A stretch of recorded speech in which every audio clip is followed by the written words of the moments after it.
Imini yesabatha ayibenhle kwabangcwele. Sizovula ngihlawulele 141 inkosi bese kuphama kwebandla.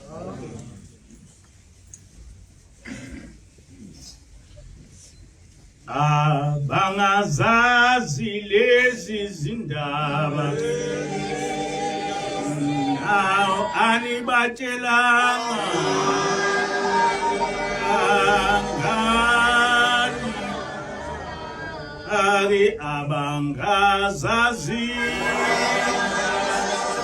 lezi zindaba anibatshelanga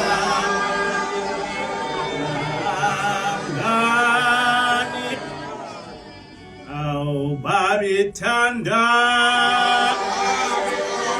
ukuzizwa lezi zindaba awungani batshelanga angani babethanda ukuzizwa lezi zindaba ani batshelanga angani bayokhalangani zehloboza ani batshelanga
abakhulumi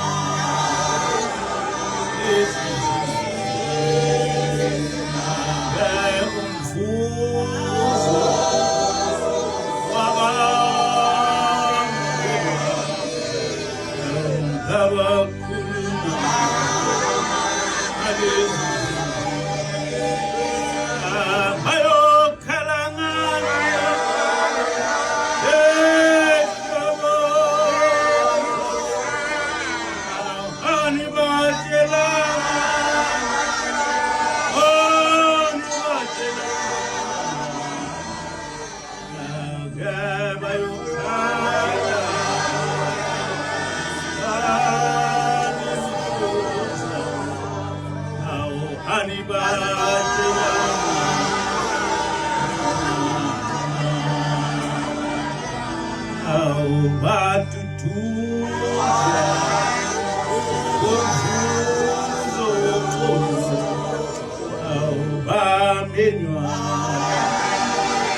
Asbon.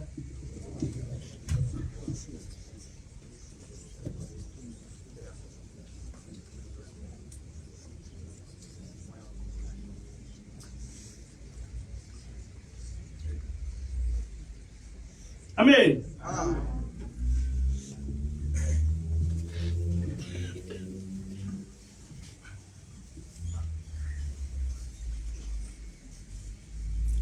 So sanamhla sithi uya kanjani umnikelo webandla kuJehova? Uya kanjani umnikelo webandla kuJehova?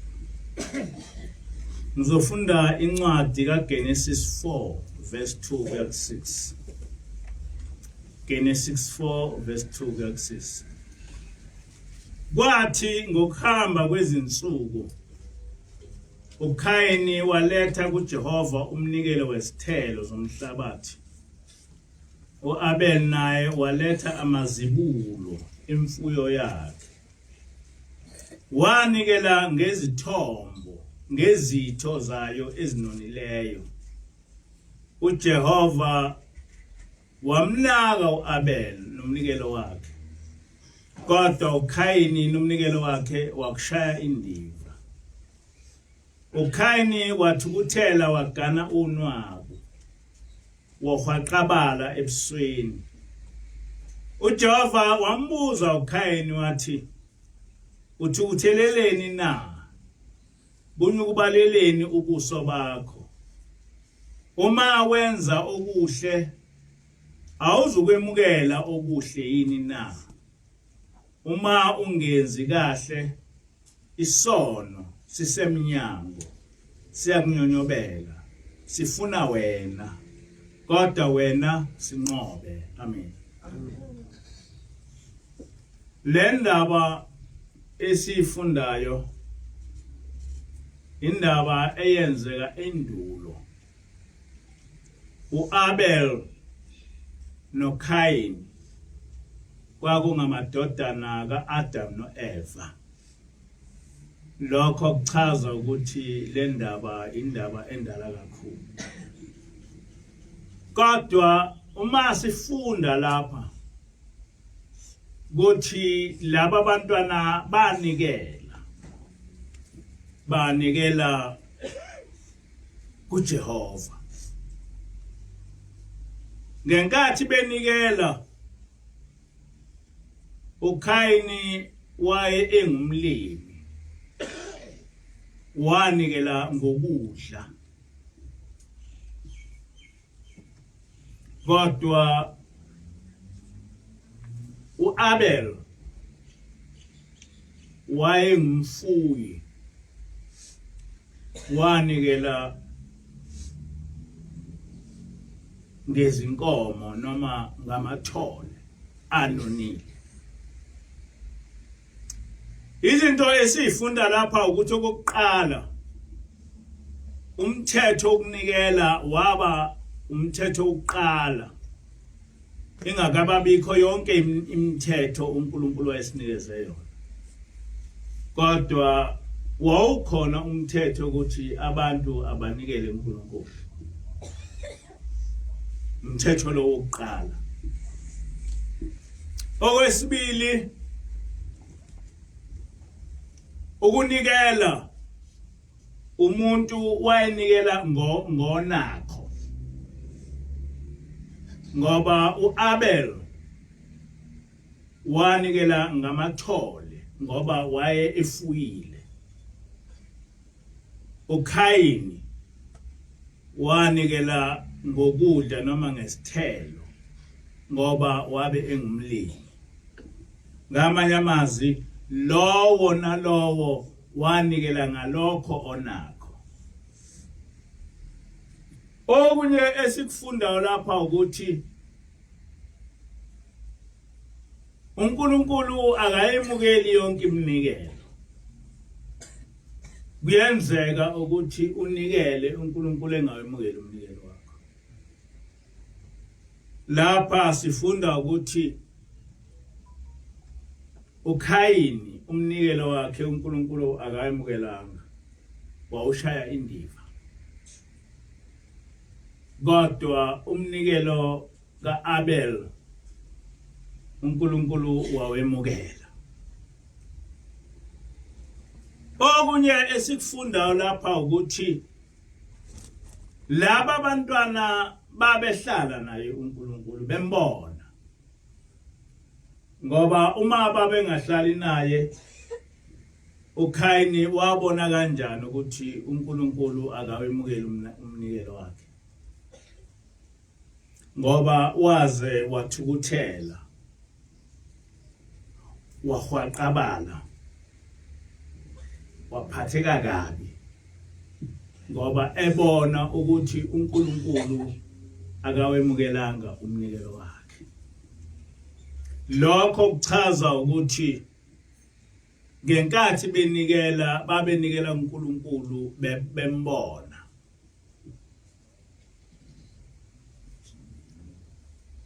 kwahamba kuthema sekuyisikhathi sikaMose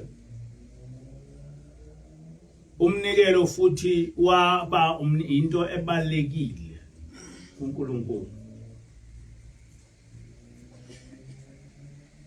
ngenkathi sikaMose akibo bonke abantu ababebona uNkulunkulu kodwa uMose wayembona abapristi angikholwa ukuthi babembona uNkulunkulu babekholwa ukuthi ukhona kodwa angikholwa ukuthi babembona kodwa benikela kuye uNkulunkulu ngoba behlabe inkomo zishiswe ethempelini e-altar bese kuthi iphunga lamanoni einkomo eshisiwe bese liya kuNkulunkulu. Lento ingikhumbuza into eyakhulunywa ingilosi kithi khona la. Ngenkathi kufika ingilosi ngangisebuhleni ngikholelwa kakhulu emadlozini. Kwase kuthi kwakuno anti wami owayemkhokheli kodwa futhi eyisangoma wafika khona la ekhaya. Uthi ke uanti mangimxoxela le ndaba yale ngilosi efika la. Uthi hayi le ngilosi ngiyakini. Le ngilosi ngiyakwampaza. Ngakho ke kufanele ukuthi uyamukele ngesilwane. Ngakholwa namlokho. Kodwa kuthe sengithi ngiyofuna isilwane sokuthi ngamukele le ngilosi. Yayisifika ingilosi. Yathi ngizwa kuthiwa uthi uzongamukela ngesilwane ungihlabele isilwane. Lithi mina yebo kunjalo. Ithi ke ingilosi uma usuhlabile lesi silwane uzongiphakelaphi? Uyasazini isitsha engidla kuso? Unaso yini isitsha engidla kuso? Ithi ke ingilosi ungawahlabela amadlozi akini ngoba ake abangabantu njengawe. Uyakwazi futhi ukuthi ayithandana. Uthi kodwa mina angaze ngibe umuntu wasemhlabeni. Ngakho ke awukwazi ukuthi ungangihlabela ungihlabeleni kanjani. Uzongiphakela kuphi? Ngoba awusazi nesitsha engidla ngaso. Unaso yini isitsha esidla mina? Ithi ke ingilosi thina samukela umhlatshelo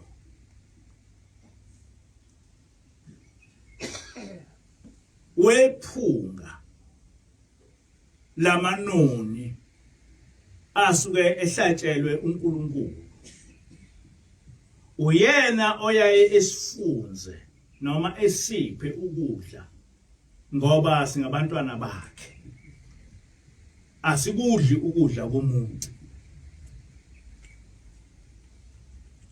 Manje nake ngithi lento yayenziwa kwaIsrael ukuthi kubulawe isilwane bese sishiswa bese iphunga lamanoni aleso silwane kube yiwona mnikelo oya ezulwini wemukeleke kuNkulunkulu. Ethi ingilosi thina sidla umhlatshelwa osuke uhlatshelwe uNkulunkulu. uNkulunkulu uyaye ephethina ngoba singabantwana bakhe. Kwakwenziwa kanjalo ke kwaIsrael ukuthi kwakuye ukuthi isilwane sihlatshwe bese sishiswa bese umnikelo buya intuthu noma iphunga liye ezulwini bese uNkulunkulu edla lokho kudla. Kodwa namanje sisanikela sithi sinikela uNkulunkulu. Kodwa lo mnikelo esiunikelayo ufika kanjani uNkulunkulu? Ngoba lapha kwaIsrael siyazi ukuthi umnikelo wawufika kanjani uNkulunkulu. Manje lo mnikelo wethu ufika kanjani uNkulunkulu? Sinenhlanhla ke thina ngoba sihlala nomuntu wasezulwini. izinto eziningi siyayisifundiswe nguye. Ngangaze nganaka ukuthi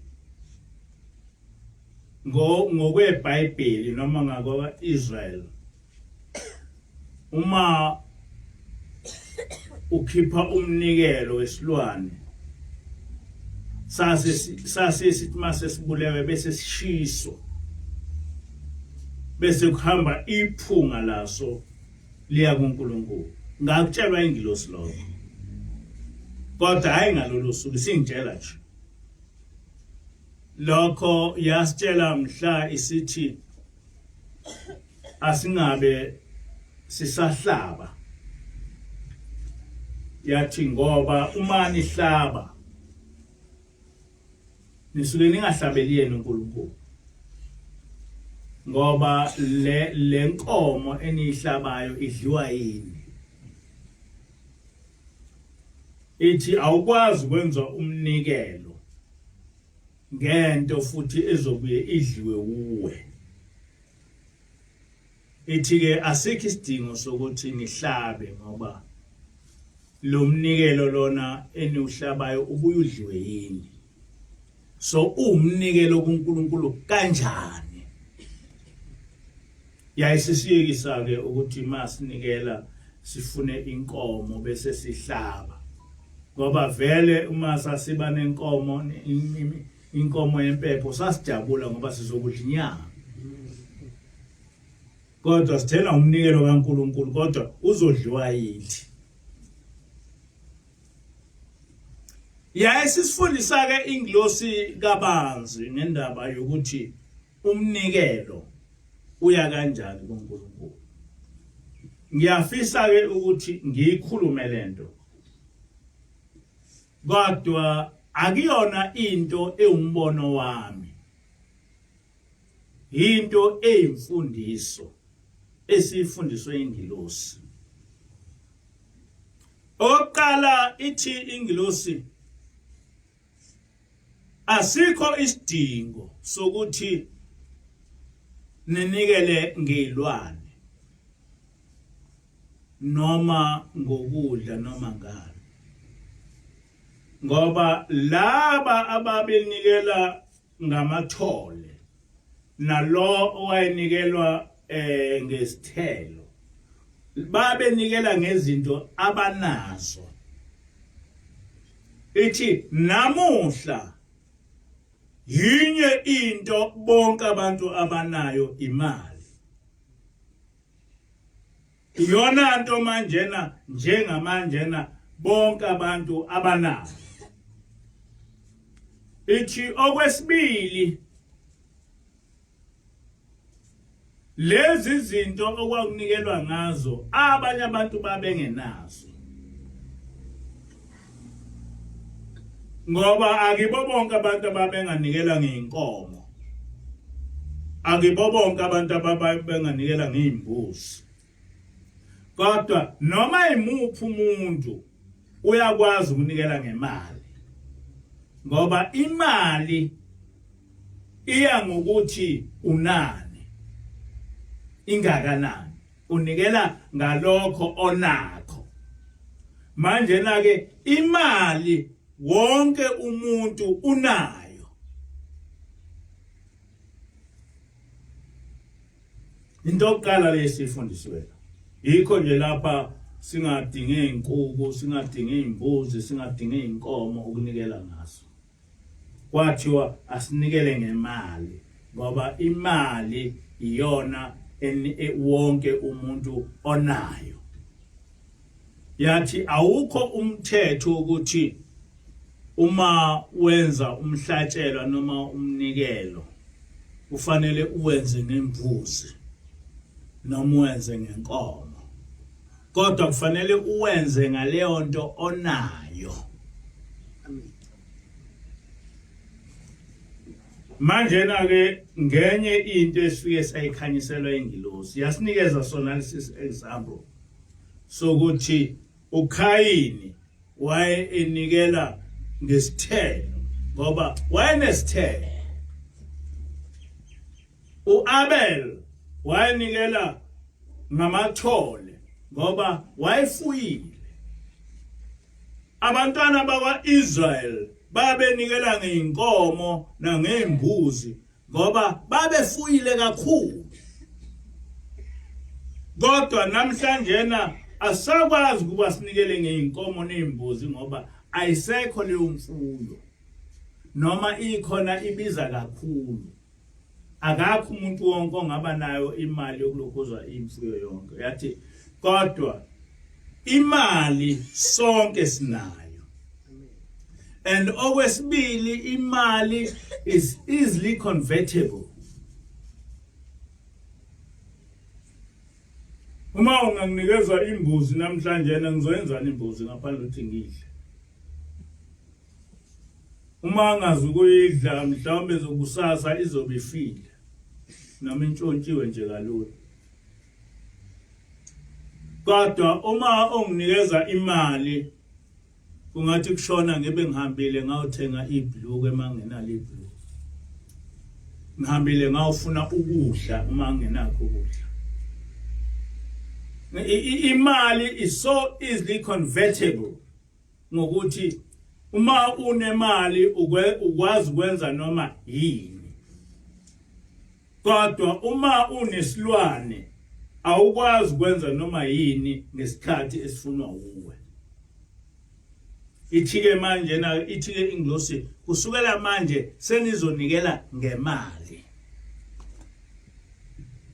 Ngoba abantu bonke banayo imali kuya ngokuthi unemali engakanani.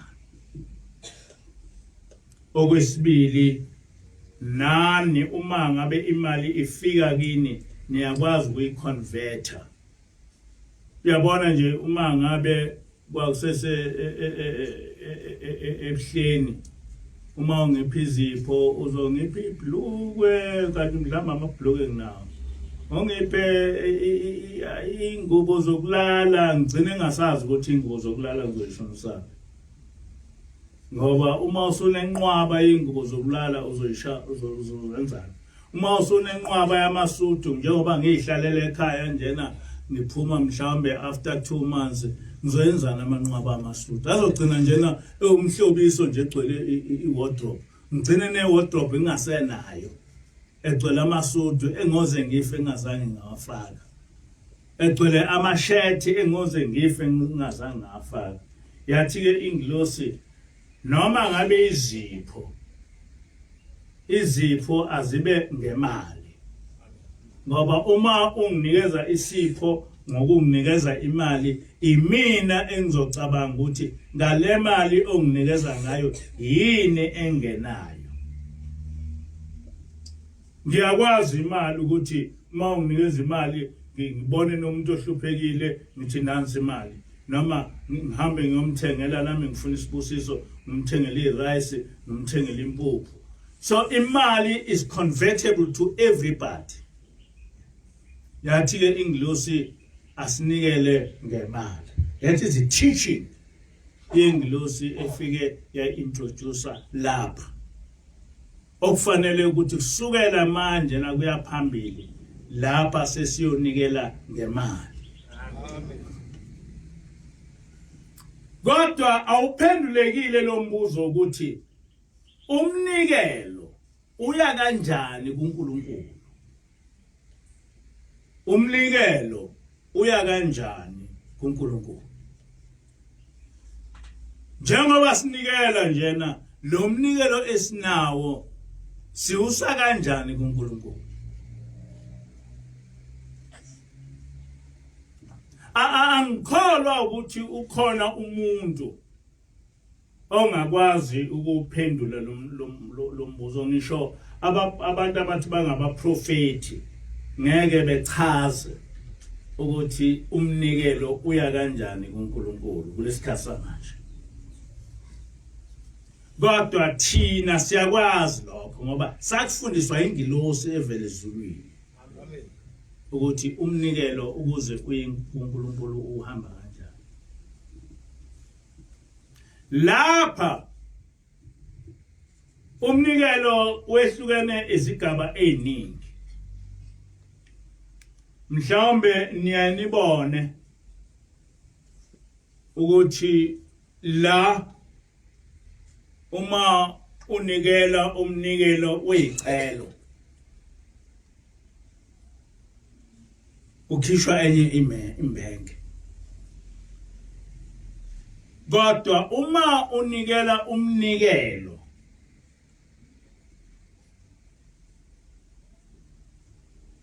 oceliwe noma onesinqumo ongasuki kuwe ofundiswe ngawo ufaka kwenye imbenke. Niyakuzwa lokho? Angikwazi ukuthi ingilosi ifike ithi nikelele ukuthi i-COVID-19 inganiphathi bese ngithatha lo mnikelo ngiwufake emnikelweni yezicelo.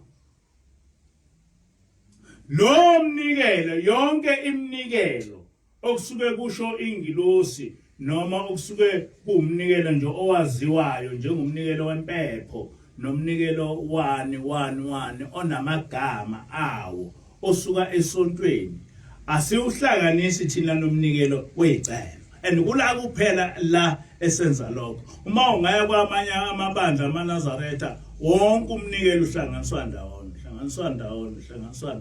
Kodwa lapha asikwenzi lokho. Ngoba umnikelo uma seninikelile lapha uyethulwa. Wethulwe kuNkulunkulu. Ngenkathi uwethula kufanele usho ukuthi lo mnikelo ngowezicelo. Abantu bebecela ngokwabo ngeke uwazi ukuthi umnikelo wezicelo usibanibani uceleni kodwa ngenkathi uwethula kuNkulunkulu uyasho ukuthi lo mnikelo ngowezicelo bekucela abantu. Umnikelo ke uma ngabe uphethe ucela uhlala emalini yakho. Uhlala emalini yakho. Lokho nginokufakazi kwakho. Ngoba kwake kwenzeka ukuthi ngenkathi sethula umnikelo kwasekungena ingilosi esifike ithatha umnikelo u20 rand uthi lo mnikelo ubeke eceleni sase siubeke eceleni kwasekukhuluma umuntu obenikele ekhuluma kule mali obenikele ethempelini wakhuluma kule kodwa khuluma imali kuthe gcineni kuyo le mali kwaphendula umuntu kwaphendula ikhehla liphendula kuyo le mali. Ngijwayele ukuyisho lento ukuthi lathi ikhehla ufuna investini angithi ikhona izintungo ehlathini elithize hambe uyogawula nathi sasingenayo indlu yedini. Ufuna imoto anthina sasihamba ngezihliphi hamba ufune ilokhuzo ehlathini ufika ugawula isihliphi. Ingilosi yasibheka yamoyizela ngenkathi lo muntu ekhuluma indaba yesihliphi. Yathi ekugcineni yathi yiyo ke lento engithena hlukanani noyihlo omkhulu. Yathi lo muntu lona njengoba umbona ehlupheka kangaka nje uyanikela kodwa inkinga yakhe unikela kuleli ikhehla. Ubiza ikhehla ubiza abantu bakubo abakabazi laba abantu bakubo ukuthi lapha ezulwini lapha sebafa khona bahleli kanjani. Ngoba kujwayelekile ukuthi kithi kuthiwa noma ngabe uhlaba ubize bonke abantu bakini nabathakathi nabo uyababiza. Ithike ingilosi lo uyisemkhulu impela kodwa ngisho esemhlabeni wanenhliziyo embi futhi engayithandi lendlu kodwa manje nalona ubiza lo muntu lona lendlu owayengayithandi. Uyithi ingilosi yikho ke umuzwa enolaka kanjena uma lo muntu lona ekhipha imali enikela ngoba lo mfana lona wayekhuluma eqondisa kuleli kubantu bakubo. Ithi ingilosi ukuba lo mfana uqondise kuShembe, uShembe bengazi ukuyisho yonke lento. Kodwa manje uqondise kubantu bakubo. Kodwa laba abantu oqondisa kubantu bakubo akabazi ukuthi bayisima kanjani. Ithi ingilosi laphana leli khetha likhulu lona eliphethe umndeni. So ngenkathi ukhuluma wena yonke inkulumo yakho idlula kuleli yakhehla. Kodwa leli yakhehla eliphethe umndeni aliyufuni leli. Ngakho ke konke lokhu kuhlupheka kwalomuntu kophela noma enganikela kanjani as long as esabiza lo mndeni lona lo mndeni ophethwe leli khehla lalini inhliziyo embi liphila namanje kunenhliziyo embi akukho lutho yolithola. Wayenikele esontweni enikele ethempelini kodwa manje enganikeli uNkulunkulu noma kunikela kuShembe kodwa ebuye futhi ebizo oyisemkhulu kodwa enikele esontweni kuleli bandla awunikeli bese ubizo oyihlomkhulu unikela ubize uNkulunkulu kuphela. Noma ngabe uthi ucela uNkulunkulu oyihlomkhulu bakhumbule kodwa umnikelo wakho mawuqonde kuNkulunkulu. Umnikelo wakho mawuqonde kuShembe ngoba uShembe uyisithunywa sikaNkulunkulu. uShembe has been delegated ezulwini amandla ukuthi konke esikucelayo sikubhekise uNkulunkulu sikwedlulise kuye. Angikhulumi ngoShembe besibongo kodwa ngikhuluma ngoShembe owumoya oyingcwele. Amen. Ngaleyo ndlela ke thina uma sinikela asinikeli kobaba omkhulu kodwa sinikela kuNkulunkulu noma sinikele kuShembe bese sicela ukuthi ngalomnikelo ngicela ukuthi uma uqondise kubaba omkhulu ubaba omkhulu ekhululeke ngalomnikelo ngikhumbule obaba omkhulu ngalomnikelo kunjani kodwa awukho umnikelo ozowunikela esontweni uqondise kuyihlomkhulu. Awukho futhi umnikelo ozowunikela noma usekhaya lakho uqondise kuyihlomkhulu uma uleli bandla. Yonke iminikelo elapha kumenyezwa uNkulunkulu kumenyezwe uShembe kuphela. Amen. Kodwa still awukawuphendula umbuzo ukuthi umnikelo uya kanjani kuNkulunkulu. Umnikelo uya kanjani kuNkulunkulu wakho njengoba sinikela njena umnikelo uya kanjani. Ngenkathi ingilosi isinikeza lesi sifundo yaqala yathi uma ngabe ningase nithole imali ewu40 million rand ningayisebenzisa kanjani. Sasana nangikhokhela awuyamazi umkhokheli uyayithanda izinto ezinhle. Awu sasho athola ingilosi yangasipesa ndawo yangasipesa ndawo. Yes.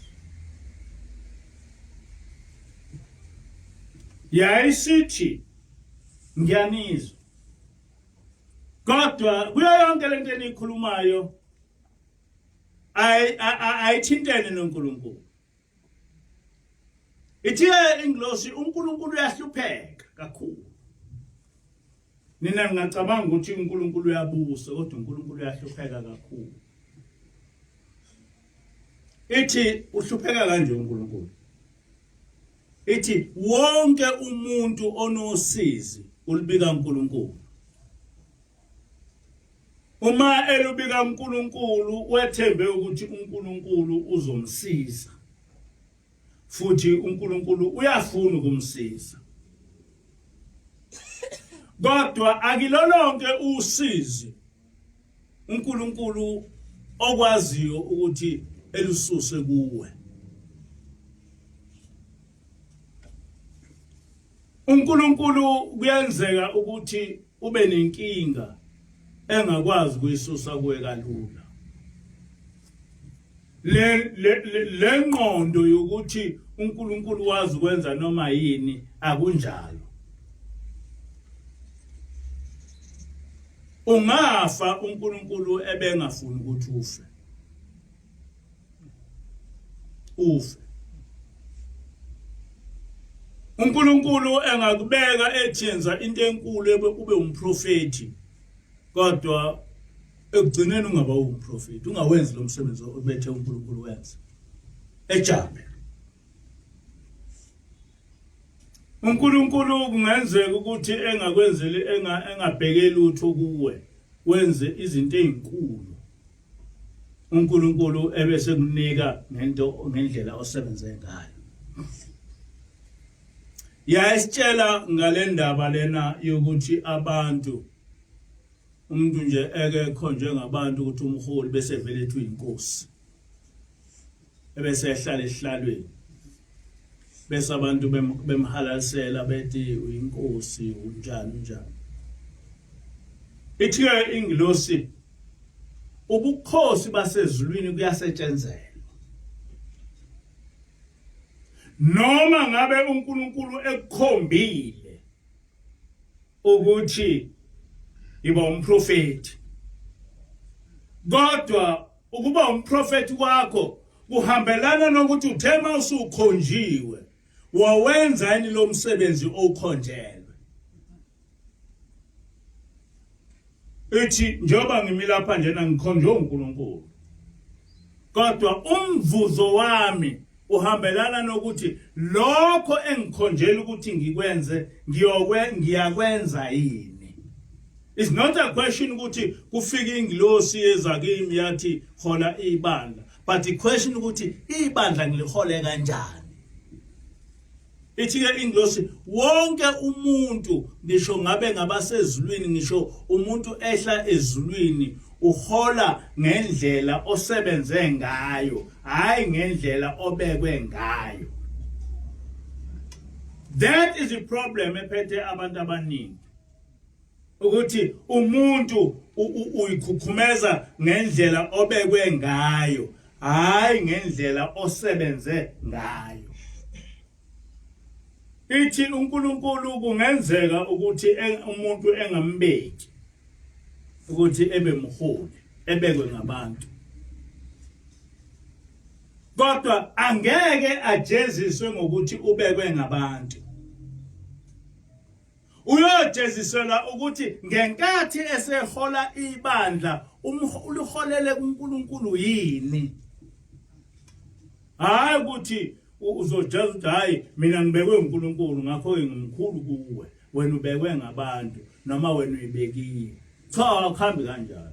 Kuhamba ngokuthi ngenkathi usuku lomsebenzi uwenzile yini umsebenzi kaNkulunkulu. Whether ubekwe uNkulunkulu noma uyibekile noma ubekwe ngabantu. That is immaterial. Okubalekile ukuthi ukwenzile yini lokhu uNkulunkulu ofuna ukuthi ukwenze. Wenzile. Lokho kukhuluma sasikutshelwa ingilosi. Ithi omunye umuntu uyabekwa ebekwe ngabantu. Kodwa amukeleke ezulwini ebekwe ngabantu. Kodwa bese kuye ngokuthi ngenkathi sebekwe ngabantu usebenzile umsebenzi kaNkulunkulu. Ithi omunye umuntu uyabekwa ezulwini ebekwe uNkulunkulu. kodwa uyothi sebekiwe ebese engabe sawenza lo msebenzi obekwe uNkulunkulu egcineni efe eyekulahlweni ebe umprofeti ngoba akayenzanga intando kaBaba osezulwini akabafundisanga abantu into othema mangabe ebekwa ngaphambi kwabantu kwasethiwa akayenza lokho sasikufundiswa ingilosi kodwa asikawuphendula umbuzo ukuthi umnikelo wethu uya kanjani ezulwini ngithe okuqala ingilosi ithena uNkulunkulu uyahlupheka ngoba bonke uma ngabe ngiphelele umsebenzi ngicela uNkulunkulu ukuthi engitholele umsebenzi uma ngilambile ngicela uNkulunkulu ukuthi engiphukule ithi ke ingilosi kodwa uNkulunkulu akasebenzi ngemlingo usathane uyakwazi ukuthi ekunikeze imali beningi kodwa uNkulunkulu akasebenzi kanjalo ithi ke ingilosi uNkulunkulu imisebenzi uyakhelwa ngabantu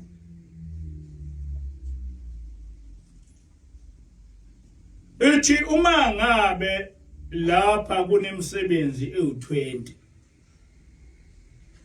bese kuba nabantu abangasebenzi abawu40 kodwa imisebenzi ewu20 uNkulunkulu angeke ehlise imisebenzi ezulwini ngemlingo bese laba abantu abanye abawu20 abanganamsebenzi bese beyithola benemisebenzi awukho umlingo ozoba njalo uma ungasebenzi uNkulunkulu uzofunela umsebenzi kuwo nemisebenzi ewu20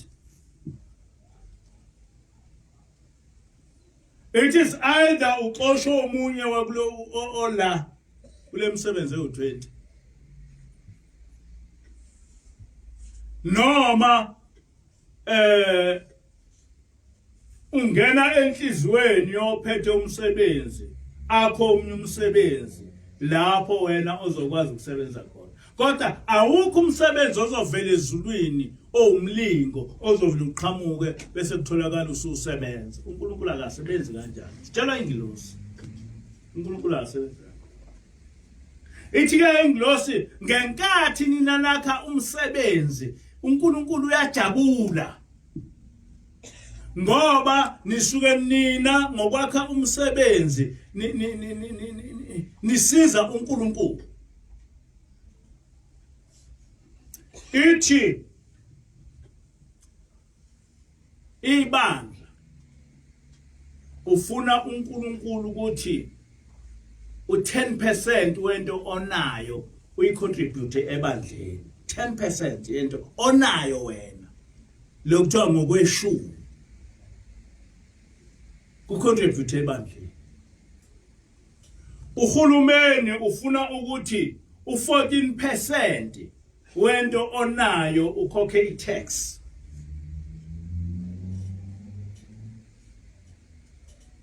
ichika ingilosi okweshumi kuyafana netax oyikhokhela uhulumeni uma ukhokha u14% ukhokhela itax noma uya esitolo noma usebenza kubanjwa ilokhuza kuthiwa yini imali ebanje emsebenzini emalini oyiholayo yona tax noma ngabe uthenga esitolo kubanjwa itax uhulumeni ngaleyo mali usuke efuna ukuthi in return ekwakhele umgwaqo in return yonke into eyenzo uhulumeni uyenza ngale mali lena oyibamba kuwe ngoba thina sisodwa ngeke sikwazi kwakho umgwaqo So kufanele ukuthi sithathe imali uhulumeni ethathe imali eyibeke ndawonye bese eyokwakha umgwaqo. Ngamanye amazwi imali uhulumeni oyicollectayo usuke eyicollectayo ukuthi at the end ibuyele kithi indirectly.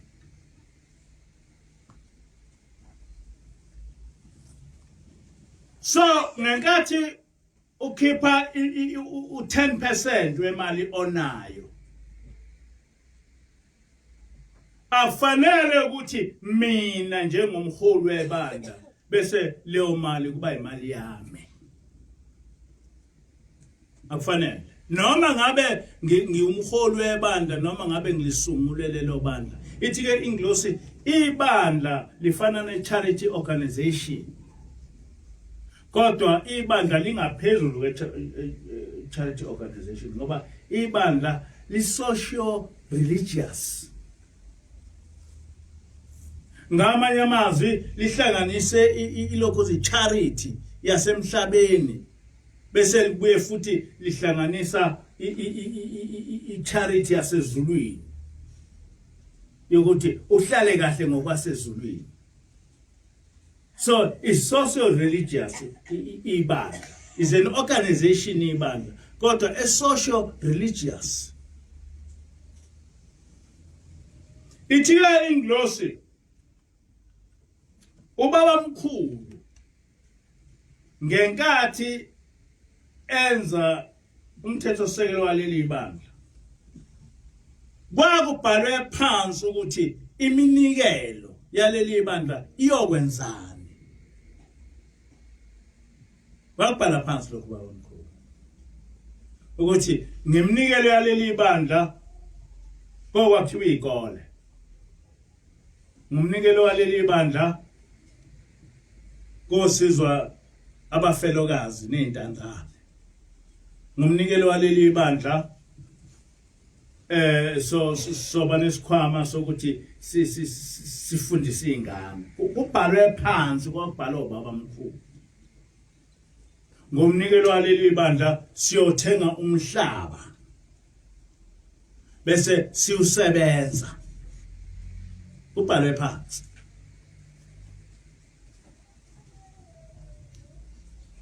Manje na lento ithi ke inglosi ubaba mkhulu wayenifundisa ukuthi umnikelo kufanele usebenze kanjani. Umnikelo unikelayo must not enrich me and my wife. Kodwa umnikelo enunikelayo njengetax enikhokhayo, itax enikhokhayo iminister nepresident iyaba nendlu eyakhele uhulumeni ibe nezimoto ezinhle ezenzelwe uhulumeni. Uma nje uba yiminister uba nemoto oyinikezwe uhulumeni ube nelokhuza nendlu oyinikezwe uhulumeni ube nokudla okunikezwe uhulumeni ube nefurniture indlu furniture uhulumeni ngisho amasudu owagqokayo abudgethelwe uhulumeni uma uyiminister. Ngamanye amazwi kufanele uthi look decent.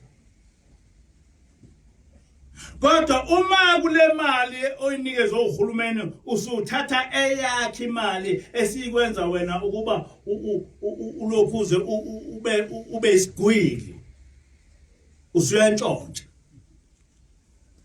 Yikho ngaso sonke isikhathi abantu bethi no, this is tax money.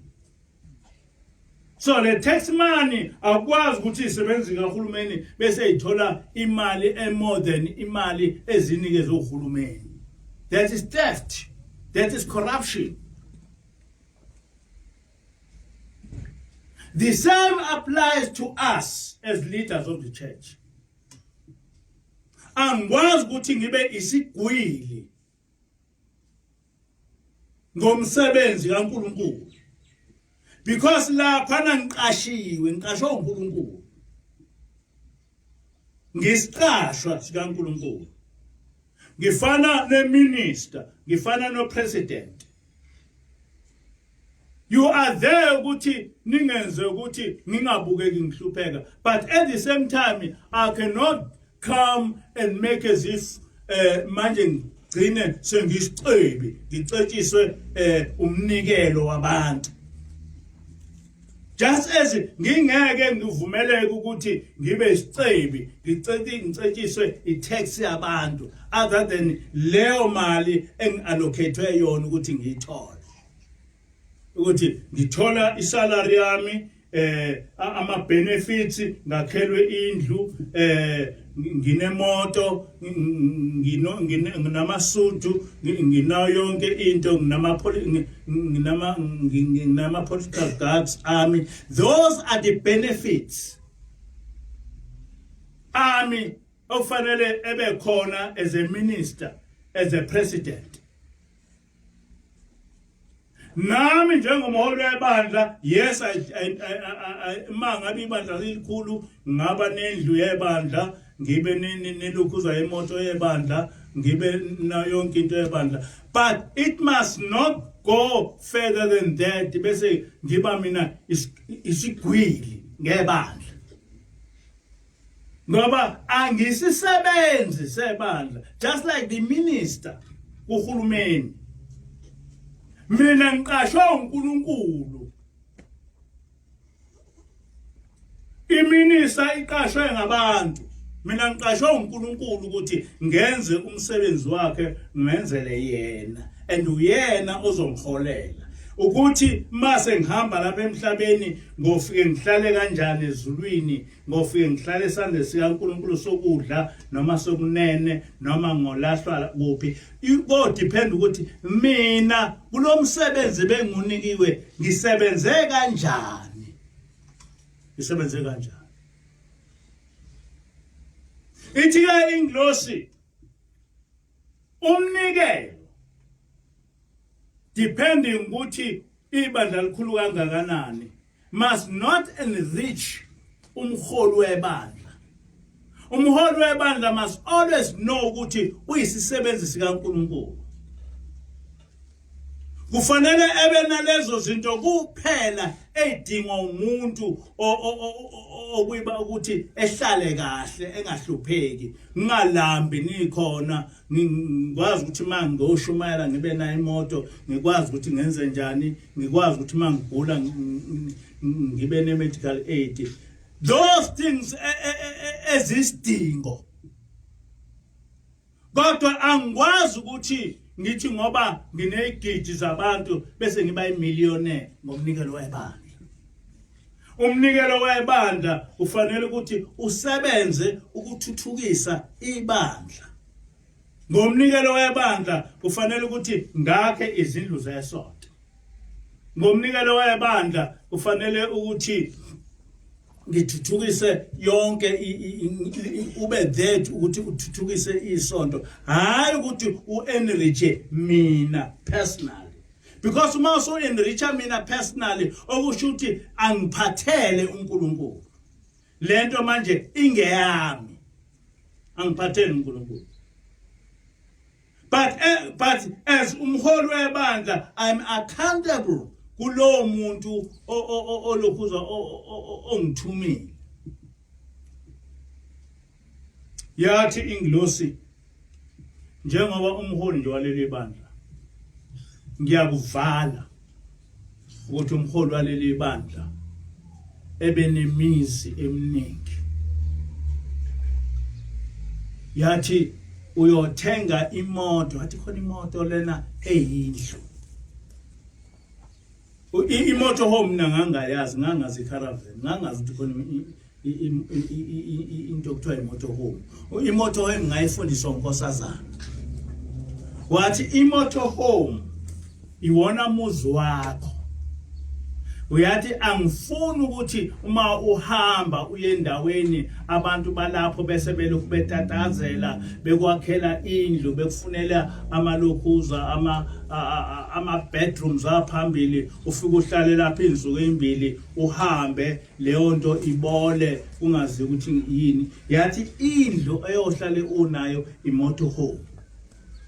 yathi imotorhome khona ama-motorhome amakhulu ngamabhasi okufana nokuthi uhlele ehotela yathi angifuni ukuthi uma ngabe uba umholi noma leli bandla lingaba ngakanani ulale ehotela yathi ngoba nanansi motorhome yathi uyoba nomuzi wodwa nalowo muzi is not going to be mentioned noma abe kuthiwa ibandla likhulu kangakanani uyoba nomuzi wodwa oyoba nalezo dingo oyifunayo kodwa not mentioned uyoba nemoto hayi imoto yeyigwili kodwa imoto izokwenza ukuthi wena ube comfortable hayi imoto yeyigwili ngoba uyisebenzisa kaNkulunkulu yonke imali eqoqwa ibandla uyoyisebenzisa ukwakha izindlu zikaNkulunkulu noma leli bandla lingaba namathempeli kuyo yonke indawo alikho ithempeli eliyokwakha indlu yakho ngoba indlu yakho is mobile uma ufuna indlu uyoba nelokhuza nemotorhome depending ukuthi ibandla lingakanani nokuthi uthenga imotorhome engakanani you are not restricted ekutheni uthenga imotorhome enjani but it must be a motorhome akufanele ukuthi ube nendlu lapho khona uyoba nomuzi wakho o-private kodwa hayi umuzi ukuthi noma lapho khona ube nomuzi noma lapho khona njengoba nakho nje sifuna ukuya eMpumalanga sekufanele abantu bakhona betatazele ukuthi hayi umholi wethu uzolalaphi kanjani njengamanje necaravan manje eMpumalanga ngithatha icaravan yami ngifike ngibeka lapha na ukuthi ngihlala insuku engakanani uma ngabe for purpose of security sesinezimali bengakwazi abantu ukuthi beyilungise indawo lapha enzofike ngihlale khona kodwa hayi ukuthi bazokwakha umuzi bengakwazi ukuthi befake mhlawumbe ucingo ukuze ngibe safe uma kunesidingo salokho but akufanele ukuthi isonto spende igidi zemali ngami afanele leyo nto sasitshela indosi ithi ngenkathi niqoqa imali ngenkathi uqoqa imali bese uyinike bese leyo mali leyo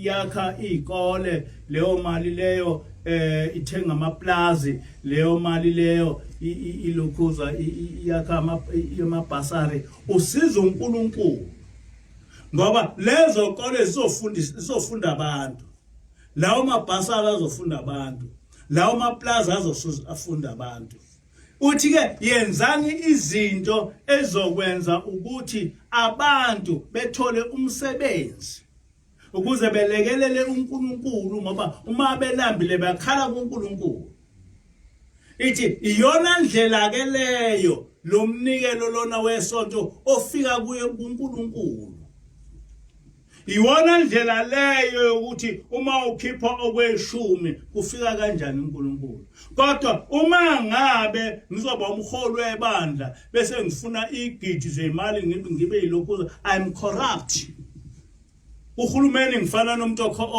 okwi corruption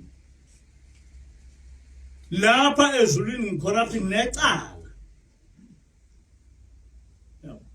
afanele ukuthi mangabe ngibekwa uNkulunkulu bese ngizicebisa ngemnikelo yabantu and lento kufanele ngiyikhuluma ngoba ngayifundiswa ingilosi ngiyikhuluma kimi nabawulandela bayoyazi lento ukuthi ihamba kanjani mase kuqhamuka umholi esefuna ukuba imiliyoni ngani nithi hayi kodwa umholi wethu wathi lento usuyenza ayisahambelani nale esayifundiswa kuleli bandla ngoba lento engiyikhulumayo ngayitshelwa ingilosi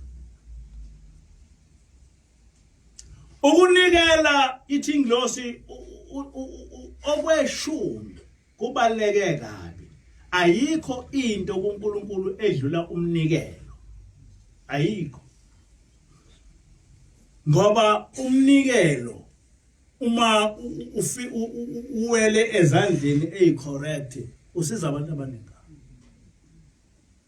njengoba silapha nje nasilona ibandla elikhulu kodwa la abantu abadala lapha ekupheleni kwenyanga siyabanikeza imali yokuthi bephile. Abanye mhlawumbe sibanikeze o 2000 rand, abanye o 3000 rand. Abantu abadala nje abala lapha siyazondla intandane. Napa nje na abantwana bakalokhozi bakabani bakasimelana kwashona uyise ela washona unina ela. Kuwumsebenzi wethu umkhokheli sister ithi ukuthi noma ngabe ethenga ukudla uthenga ukudla kweingane zikaSimelane.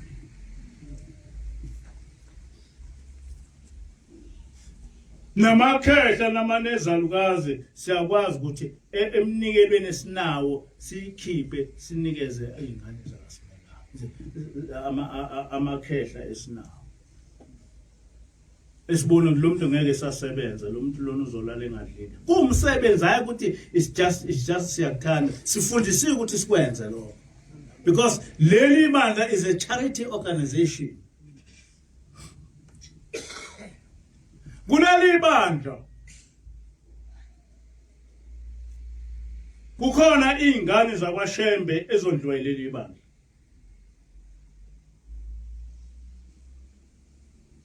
Ezinye sinikeze o 3000 rand, ezinye sinikeze imali kuya ngokuthi siqoqe imali engaka. Kodwa kunomnikele nje oseceleni esunikeza esunikeza. Uma ngabe mina nomkhokheli sinikela lapha eLatini, lo mnikelo lo is put aside siubekele izingane zakwaShembe ezidinga leyo mali. Safundiswa ingilosi yathi leli bandla uthena ubaba ilanga ngakhela ibandla. Ithi ke ingilosi uma ngabe unikeza izingane zakwaShembe hayi ukuthi upha zona, kodwa buka ukuthi lengane uma ibifika kubaba ilanga ithi ilambile ubezonqaba yini kwenikeza ukudla.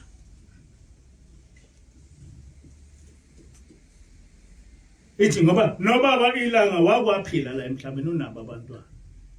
Buka wena ukuthi lengane lena uma ibifika kubaba ilanga ithi baba ngilambile ubengeke ekhipha imali enikeza. Mayithi baba ngifuna ukufunda ubengeke ekhipha imali ukuthi nginikeze. So nathi siba nemali manje nakuzikhumbuzo siyayithatha le mali ezikhumbuzo sibeke eceleni bese kuthi ngenyanga lezo ngane ezidingekile ukuthi zilokho zisizakale sinikeze le mali. Ezinye ziyacela, ezinye siyazazi ukuthi lezi ngane ziyahlupheka zidinga lokho. Noma senza lokho asibuki oyise, sibuka ubaba ilanga. Asibuki oyise. Mhlawumbe uyise engangithatha ukuthi ngisitha. Kodwa mina into kufanele ngiyibuke, kufanele ngibuke ukuthi uma lengane ibiya kubaba ilanga ifika icela imali ubezoshona ubaba ilanga ukuthi ubaba wakho nje. Bezokusho lokho ubaba ilanga. Ngoba ingane yomntanakhe. Ezinye izingane zamadodana namadodakazi akwaShembe siyazondla. Noma ngabe amadodana asizonda noma ngasizondi kodwa thina senza lokhu esifundiswe ingilosi. Alikho elinye ibandla lakwaShembe likwenzayo lokhu. Laba mangabe besiza basiza ngokwezindlu zabo. Kodwa thina sigayidwe hayi ngokwezindlu. Ngisho kube ubaba inyanga ezulu nezingane eziningi ngabe siyakwazi ukuthi sizondle mangabe sinemali yokwenza njalo. Asinayo imali. Kodwa kulokho okuncane esikutholayo kufanele ukuthi sibeke imali ethize siyibekele izingane zakwaShembe. Sakufundiswa ingilosi hayi ukuthi sikwenza ngoba sinothando lalokho noma kunjani. Sikufundisiwe ukuthi asikufuni akube njalo. ngoba leli bandla lilokhuza li related kubaba ilanga. So anything ubaba ilanga obezosiza ingane nathi fanele sisize, kodwa futhi asize ingane zakwaShembe kuphela. Naziphi ingane ehluphekile siyakwazi ukuthi sizondle ngaleyo malana ekhona. And ngenkathi senza leyo nto ubaba ilanga uyajabula. Ngalesikhathi senza leyo nto ulokhuzwa uyajabula, uNkulunkulu uyajabula. Lo mnikelo webandla uya kuNkulunkulu kanjalo. Uya kuNkulunkulu kanjalo.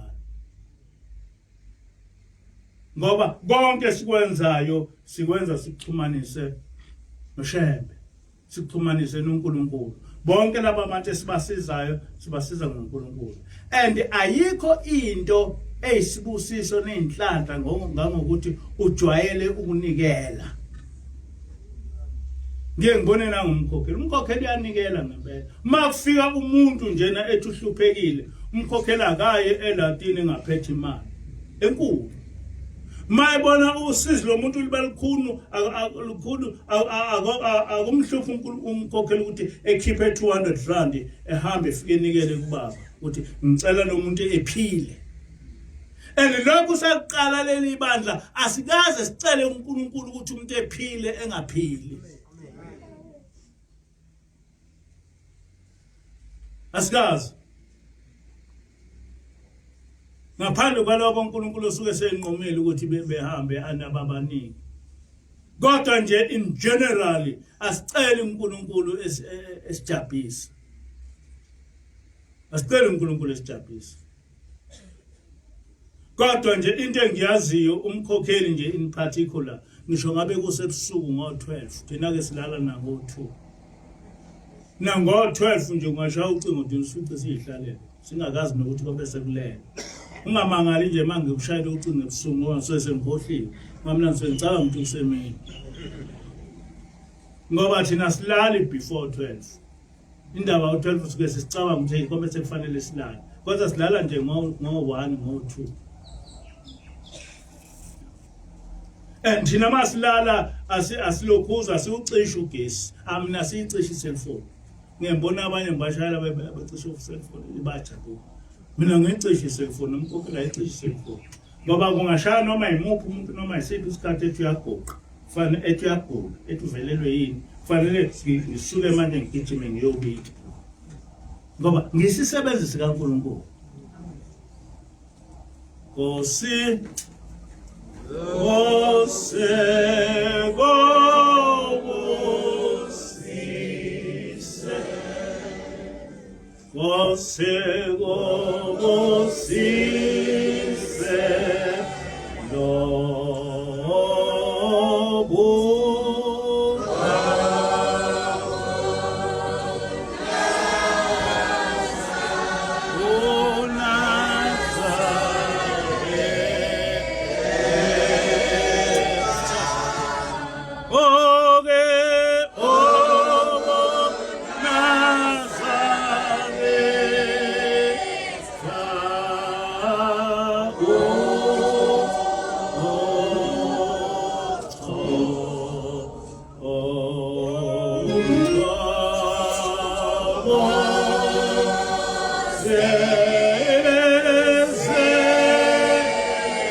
Usiyahamba ugesi asithandaze asibheke inkosi uNkulunkulu waso. Amen. uNkulunkulu kaShembe, siyabonga umswakho nothando lwakho, wena usiphilele inkonzo namhlanje. Sicela Nkosi ubuhlale nathi, usivele kuNkulunkulu. Ngelakho Nkosi igama manje phade. Amen.